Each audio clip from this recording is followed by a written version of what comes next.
Thank you, Mr. Chairman and committee.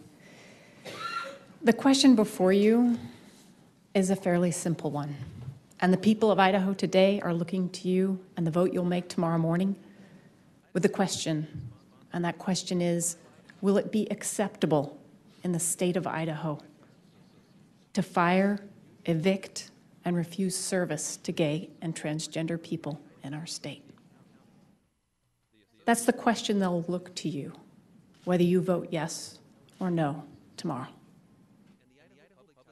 You will make a decision as to whether this state will say the harm that you've seen here today is acceptable or not, whether it will be allowed to proceed legally in the state that we love.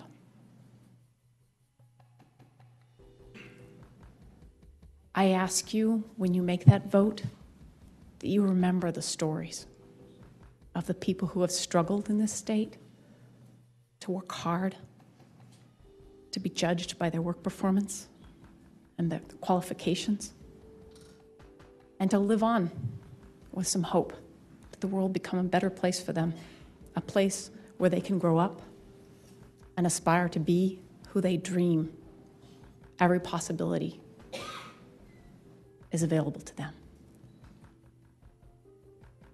Mr. Chairman and committee, that's the question before you tomorrow. I hope that you hold these stories with you till then, and you realize that the state is waiting to know what your answer is. Thank you, Mr. Chairman, and I'm happy to stand for questions. Are there questions? Representative Crosty. Thank you, Mr. Chairman. Senator LeFavour. First of all, I want to congratulate you on finally getting your hearing after 9 years. And my question for you is, because you were part of what the force that tried to get this initiated some 9 years ago, and could you tell this body what it was that made you decide to bring forth legislation like this? I don't know if you can imagine what it's like to be the state's first openly gay elected official. I was the first gay person a lot of my colleagues thought they had ever met. Obviously, all of you know now in the conversations that happened over these last couple of years that you may have gay family members of your own or friends, but when I was first elected, many people didn't think they'd ever met anyone gay. Not only that, but out around the state, people didn't have a lot of people in their own communities they could look to have conversations about this. They didn't know who to go to if they faced discrimination, if they had been the victim of a hate crime, or if their child had taken their life because he or she was gay.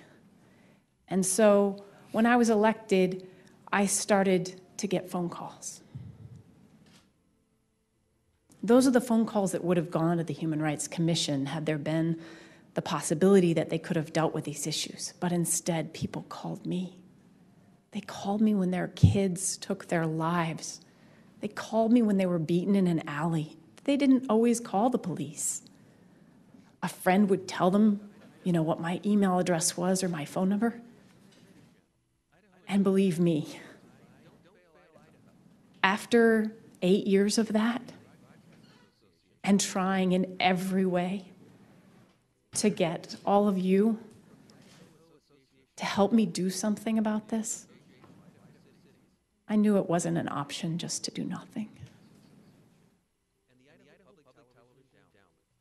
So, Mr. Chairman and committee, I stand before you having tried with every fiber of my being to help you see why this matters, and that real people are on the other end of this, and that balance between religious freedom and our lives is one that only you in your hearts can find the truth for.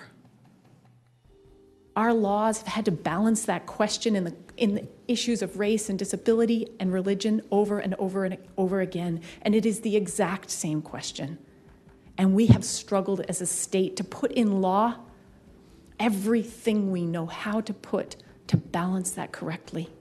The inclusion of gay and transgender people is no different than the inclusion of other groups. It's the same question that they grappled with.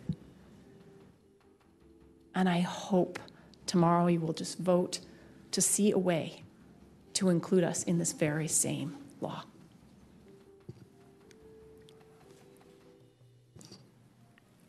Just a concluding comment. I have time for another question, but not time for another answer. If you would indulge me. Senator, I don't know what it's like to be the first openly gay legislator, but I know what it's like to be the second, and I promise you there will be many more. Thank you. And maybe we'd be done with this question. Thank you. Representative Wintrow. Thank you, Mr. Chair. I know there are other people who have to testify, so Yeah. I'm really... I just want to ask one simple question.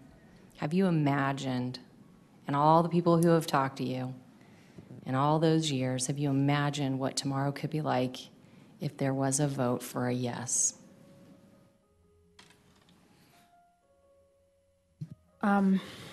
Representative Wintrow, I think that there would be a lot of people who would go to work the next day with less fear. There would be a lot of young people who would be contemplating taking their lives who might have more hope. And I think you've seen beautiful people, and I think we all hope that for them. So thank you. Thank you, Mr. Chair.